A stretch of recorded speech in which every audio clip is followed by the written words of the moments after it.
오늘 수요 기도에 참여한 모든 분들에게 하나님의 은혜가 넘치게 되기를 축복합니다. 오늘 제목은 올바른 애창과 성찬입니다. 사람한테 무엇이 가장 중요할까요? 뭐니 해도 먹는 것이 가장 중요합니다.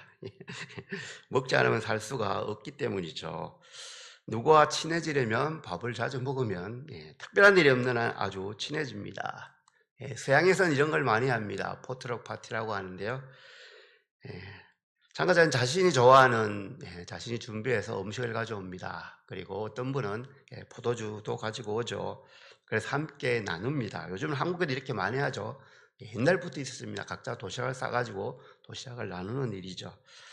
그런데 여기서 한 발 더 나간 경우가 있습니다. 디너 처치 혹시 들어보셨습니까? 교회 이름 앞에 디너가 들어갑니다. 좀 이상하죠? 저녁 먹는 교회 이건 아니고요. 식탁 공동체 교회 보통 이렇게 말을 할 수가 있습니다. 최근에 개척하는 교회를 이렇게 하는 분들이 있다고 합니다. 음식을 함께 먹을 뿐만이 아니라 음식을 같이 준비한다고 합니다. 신문 기사의 내용입니다. 일요일 오후 5시 30분에 교회에 도착하면 채소 썰기, 고기 다지기, 식탁 세팅 등과 같은 일을 합니다. 함께 음식을 준비하고 차려진 식탁에 둘러앉아 음식을 나누며 찬송을 하고 말씀을 듣습니다. 예배와 식탁 교제를 구분하지 않는 것 같습니다. 우리는 구분하는 걸 참 좋아합니다. 한국 분들은. 그런데 이렇게 하면 좋긴 한데 공간이 상당히 넓어야 됩니다. 둥근 식탁에 앉아서 식사를 하고 이곳에서 예배를 드리자면 장소가 넓든지 안 그러면 교인이 아주 적든지 이렇게 하기가 사실은 쉽지 않죠. 그런데 이런 식탁 공동체는 예수님 시대에도 있었습니다. 유대인들은 사실 이게 일자로 묻는 것이 아니라 디귿자 모양으로 배치를 합니다.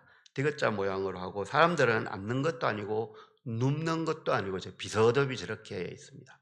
사실 저렇게 식사를 했다고 합니다. 되게 불편할 것 같은데 아마도 제자들과 예수님도 식사를 나누면서 하나님 나라에 대해서 가르치셨겠죠. 제자들은 질문도 하고 했을 겁니다.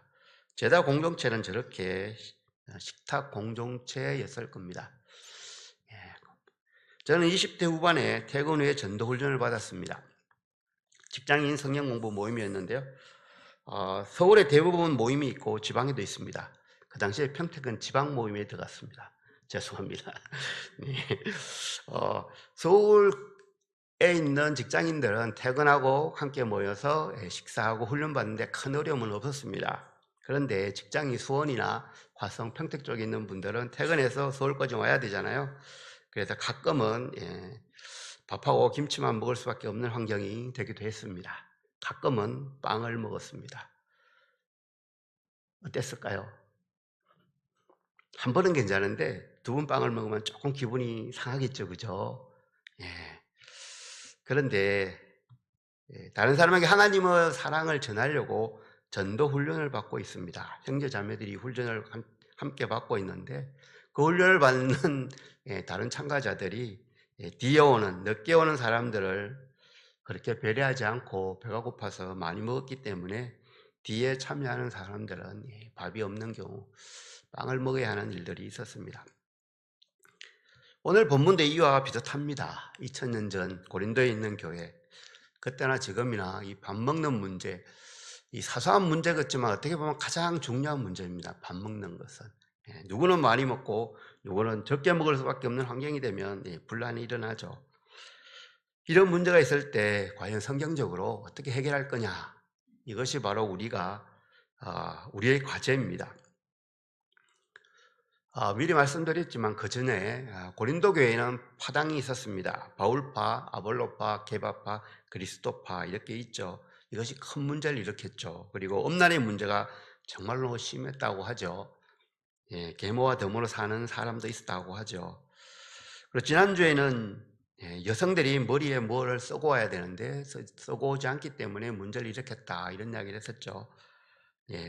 그러나 바울은 이 남녀 평등의 문제를 없애버리는 그런 일을 하지 않죠.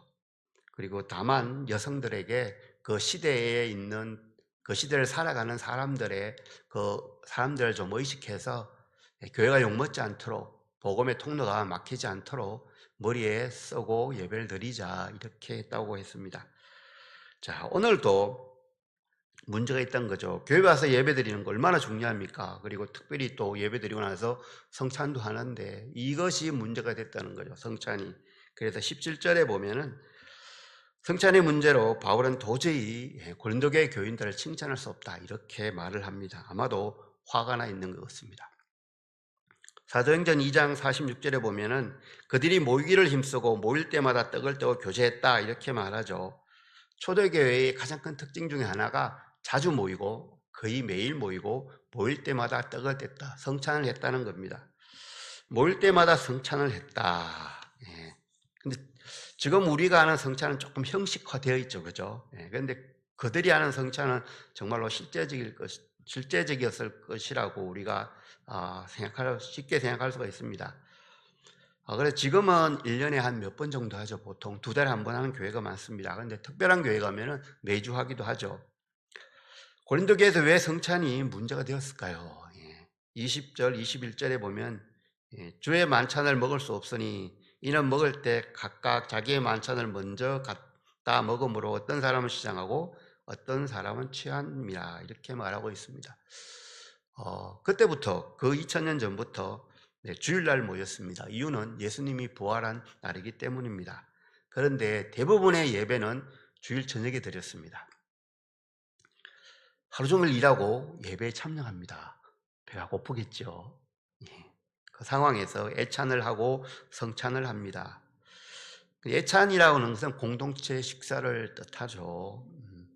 구약에 보면은 화목제물, 그러니까 희생 제사 중에 화목제물이라는 게 있죠. 기름만 태우고 나머지는 그 제사에 참여한 주위 사람들하고 나누어 먹는 거죠. 공동체가 하나 되기 위해서, 하나됨을 드러내기 위해서, 서로 교제하기 위해서 성찬을 했던 것이죠. 아니, 애찬을 했습니다.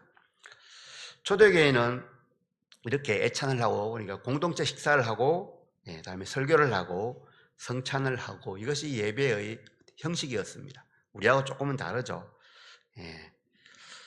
같이 식사를 하는 거 정말로 중요하죠. 식사를 잘해야지 또 강해나 교리의 설명 이런 것을 잘 받아들일 수가 있습니다. 그리고 나서 예수가 그리스도입니다. 이것을 받아들이고 고백하죠. 그것이 바로 성찬입니다. 그런데 예수님이 한 그 성찬은 조금 우리가 하는 거하고 조금 다릅니다. 왜냐하면 세족식부터 먼저 했습니다. 유월절 식사, 유대인들은 유월절 식사를 할 때 세족식을 한답니다. 그리고 세족식을 하고 난 다음에 성찬을 하는 거죠. 아마도 좀 깨끗한 상태로 해야 된다, 이런 뜻이 있었던 것 같습니다. 그런데 예수님은 3년 동안 공생애를 마치면서 공생애의 메시지를 2가지로 축약해서 보여주고 있습니다. 그것이 하나가 세족식이고 또 하나가 바로 성찬식입니다. 사랑하라고 했는데 구체적으로 어떻게 사랑할 것인가? 이 답이 바로 세족식이라 할 수 있습니다. 낮아져서 다른 사람을 시키는 거죠. 얼마만큼 낮아져야 될까요? 완전히 낮아져야지 다른 사람을 발달시킬 수가 있습니다. 높아지면은 다른 사람 보고 나를 섬기라고 하게 되겠죠. 낮아져야만 다른 사람을 섬길 수가 있죠. 그리고 다른 사람을 사랑하라고 하죠. 사랑은 나눔입니다. 성찬은 나눔이죠. 예수님의 살과 피를 나누는 것을 기념하죠. 예수님이 그걸 보여주신 거죠. 얼마만큼 사랑할 거냐. 내 위에 생명을 들여서 사랑해라, 이것을 말하는 것 같습니다. 자, 성찬은 사실 구약과 관련이 있습니다. 구약시대 출애굽할 때 우린 너무나 잘 압니다. 누룩이 없는 빵을 먹었죠. 그리고 문에 인방과 문술주에 피를 발랐습니다. 그런데 성찬을 할 때 어떻게 하죠? 무교병을 먹죠. 유월절이니까. 그리고 포도주를 피라고 하면, 이것이 내가 흘린 피라고 하면서 그걸 마시죠. 비슷하지 않습니까? 예수님께서 자신을 화목제물로 드림으로써 사람들이 구원받을 수 있는 그 통로를 만드신 것이죠. 예수님과 살과 피, 이것이 바로 화목제물이라는 거죠. 그래서 성찬의 의미를 그렇게 해석해 주셨죠. 그러면서 예수님께서 이 성찬을 내가 다시 올 때까지 이것을 하면서 기념하라고 했습니다. 예. 이스라엘 백성들을 출애굽시켜 주셨듯이 예수님께서 십자가의 피를 다 흘리고 살이 찢어지신 걸 통해서 우리를 구원해 주셨는데 이것을 기억하라는 거죠. 이것이 바로 새 언약이라는 것입니다. 구약에도 새 언약이 나옵니다. 예레미야 31장에 보면은 새 언약이 나오는데요. 글씨가 보이시나요? 같이 읽어보겠습니다. 여호와의 말씀이니라. 보라, 날이 이르르니 내가 이스라엘 집과 유다 집에 새 언약을 맺으리라. 이 언약은 내가 그들의 조상들의 손을 잡고 애굽 땅에서 인도하여 내던 날에 맺은 것과 같지 아니할 것은 내가 그들의 남편이 되었어도 그들이 내 언약을 깨뜨렸음이라. 여호와의 말씀이니라. 그러나 그날 후에 내가 이스라엘 집과 맺을 언약은 이러하니 곧 내가 나의 법을 그들의 속에 두며 그들의 마음에 기록하여 나는 그들의 하나님이 되고 그들은 내 백성이 될 것이라. 여호와의 말씀이니라. 아멘. 이미 구약에 약속해 주셨습니다. 언약을 어디에 둔다고요? 마음속에 두는 거죠. 하나님과 사람의 관계를 참 성경은 여러 가지를 관계를 통해서 우리한테 설명합니다. 아버지와 아들. 근데 아들이 반역을 하죠, 아버지한테. 남편과 아내. 아내가 다른 데 도망가죠. 어떻게 할까? 하나님께 저 방법을 쓰셨습니다. 마음속에 두는 거죠. 언약을. 도망갈 데가 없습니다. 성령님께서 직접 우리 안에 오시는 거죠. 네.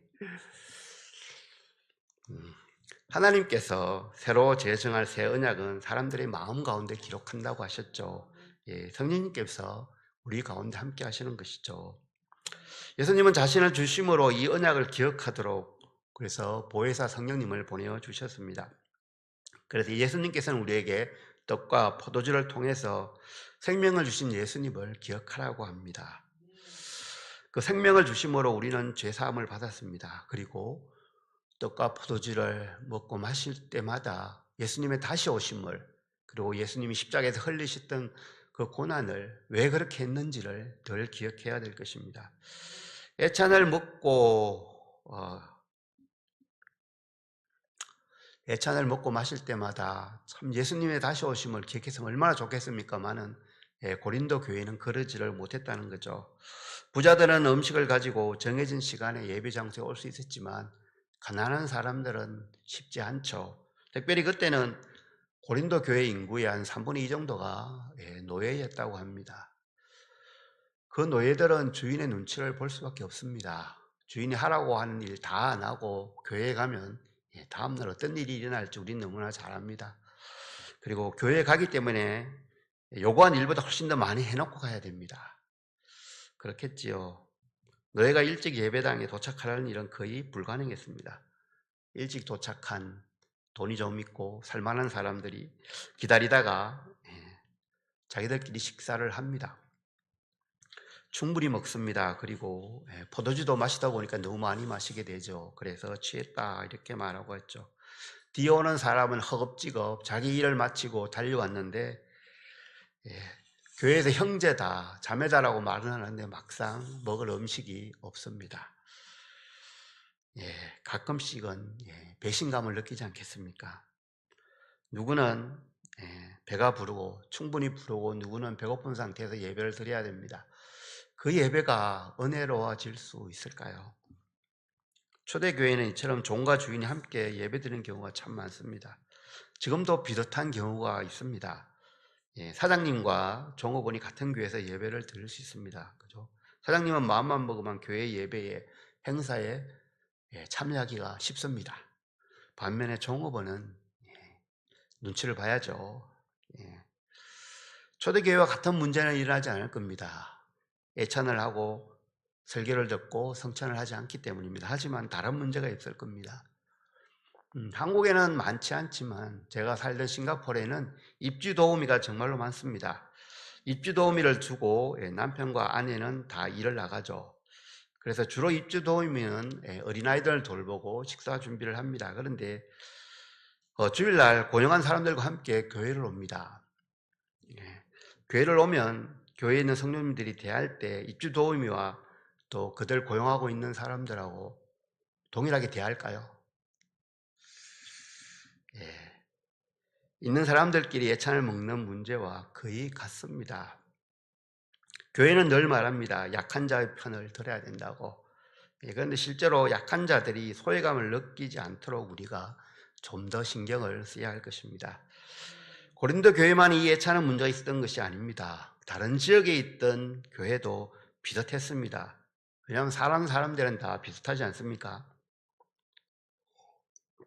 그래서 AD 220년에 가르타고 공의회에서 성만찬하기 전에 예찬을 하는 것을 금지시켰습니다.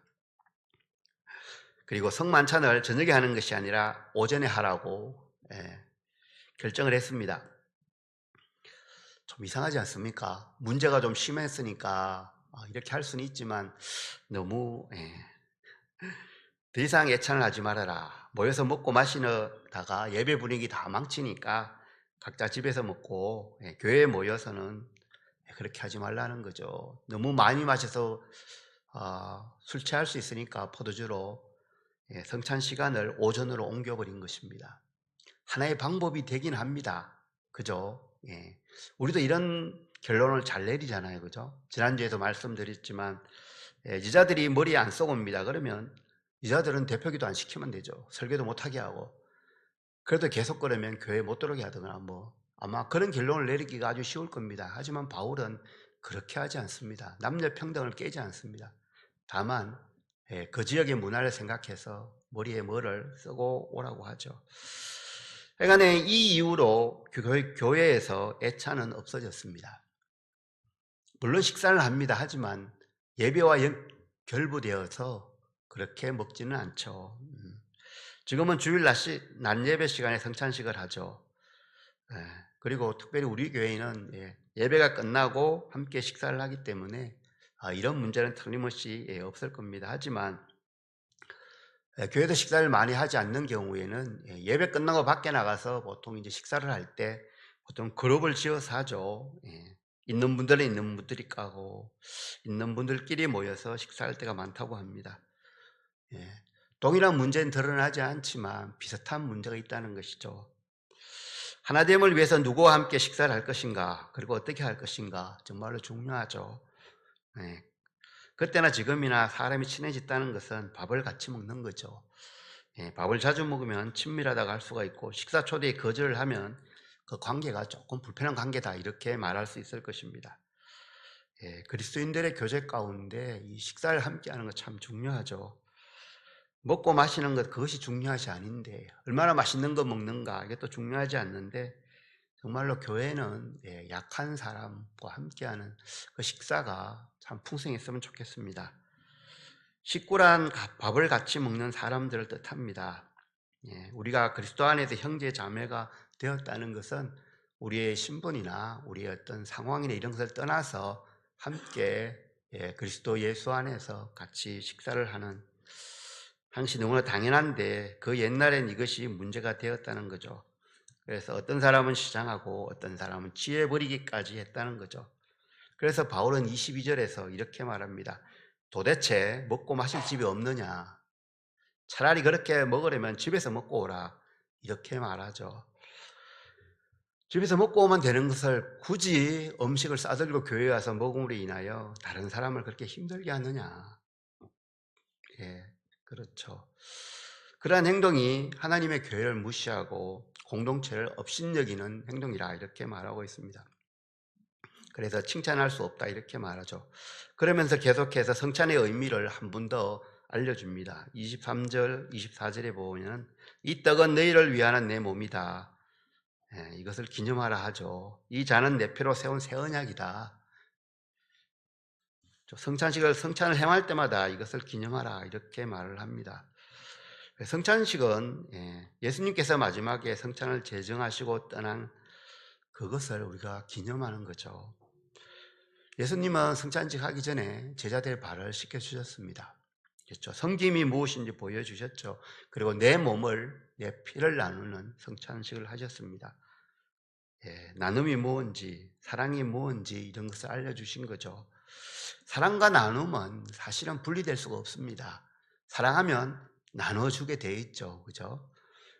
하나도 안 나눠주면서 내가 저 사람을 사랑한다라는 것은 의심해 볼 필요가 있습니다. 세족식을 하고 최후의 만찬을 하셨습니다. 얼마만큼 낮아져서 다른 사람을 섬길지, 얼마만큼 사랑할지, 그리고 그리스도인이 산다는 것은 어디에 집중해야 될지 이런 것들을 알려주셨다, 이렇게 볼 수가 있겠죠. 성찬의 의미를 우리는 모일 때마다, 성찬식을 할 때마다 기념해야 되죠. 특별히 두 가지를 기억하면 좋겠습니다. 하나는 우리의 죄를 사하시고 구원해 주셨다는 거죠. 이것은 반드시 성찬식 할 때마다 기억을 해야 됩니다. 그리고 그것을 전해야 되겠다고 다짐하는 자리가 바로 성찬식 자리가 되어야 되는 거죠. 예수님이 다시 오실 것을 기억하라라고 하죠. 그렇기 때문에 기념하는 거죠. 잊지 않기 위해서. 참 주님께서 우리를 구원하셨던 그 첫사랑을 기억하는 거 얼마나 중요합니까?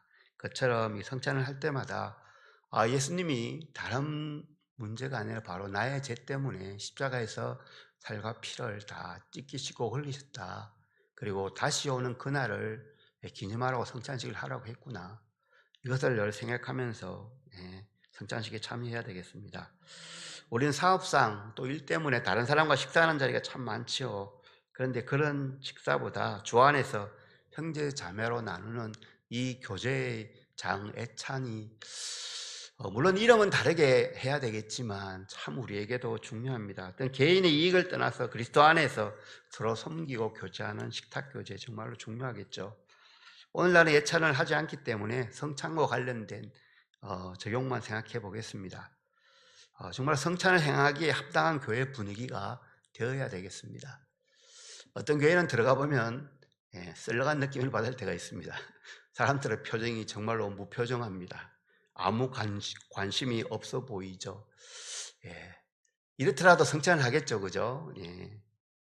그런데 그런 형식적인 성찬이 아니라 정말로 우리가 예수 그리스도 안에서 한 형제고 자매인 것을 우리가 함께 모여서 찬양도 하고 기도도 하고 같이 성찬을 함으로 하나인 것을 드러내는 거죠. 정말로 성찬을 하기에 합당한 우리 예수 그리스도 안에 하나의 형제고 자매인 것을 느끼는, 그리고 그것을 드러내는 공동체가 되는 것, 그것이 바로 성찬에 합당한 분위기의 교회가 되는 것일 겁니다. 두 번째는 우리 각 개개인이 성찬에 임할 바른 마음가짐을 가져야 된다는 거죠. 한 달 또는 두 달 또는 절기마다 할 수도 있겠지만 그 성찬을 할 때마다 우리 자신을 돌아보고 정말로 나는 올바르게 성찬에 참여하는가, 늘 두렵고 떨리는 마음으로 성찬에 참여해야 될 것입니다. 보통의 우리가 먹는 떡과 포도즙이죠. 특별하지 않을 수가 있습니다. 하지만 그 성찬이 그 떡을 먹고 포도즙을 마시는 것이 아니라 예수 그리스도를 기념하는 자리죠. 정말로 귀중합니다. 그런데 어릴 때부터 계속 성찬에 참여해왔기 때문에 수십 년을 참여하다 보면 무감각해질 수가 있습니다. 하지만 성찬을 행할 때마다 우리는 이 마음을 새롭게 해야 됩니다. 말씀을 정리합니다. 성찬을 행하도록 명령하신 분이 바로 예수 그리스도입니다. 우리가 이것을 하자라고 결정한 것이 아닙니다. 그렇기 때문에 이것은 다른 어떤 것보다 더 중요합니다. 우리의 죄를 사하시기 위해서 십자가에 못 박히시고 피 흘리신 것을 기념하는 것입니다. 주님께서 우리를 위하여 죽으시고 부활하셨기 때문에 우리의 죄가 사함을 받고, 그리고 주님 오실 때까지 또 우리가 이것을 기념해야 되겠죠. 성찬에 참여할수록 불러주신 거 얼마나 감사합니까? 그리고 성찬에 참여할 때마다 성찬의 의미를 잘 새기고 성찬에 참여하여 하나님께 영광이 되고 우리 자신들의 신앙에도 정말 큰 유익이 되기를 예수님의 이름으로 축원합니다.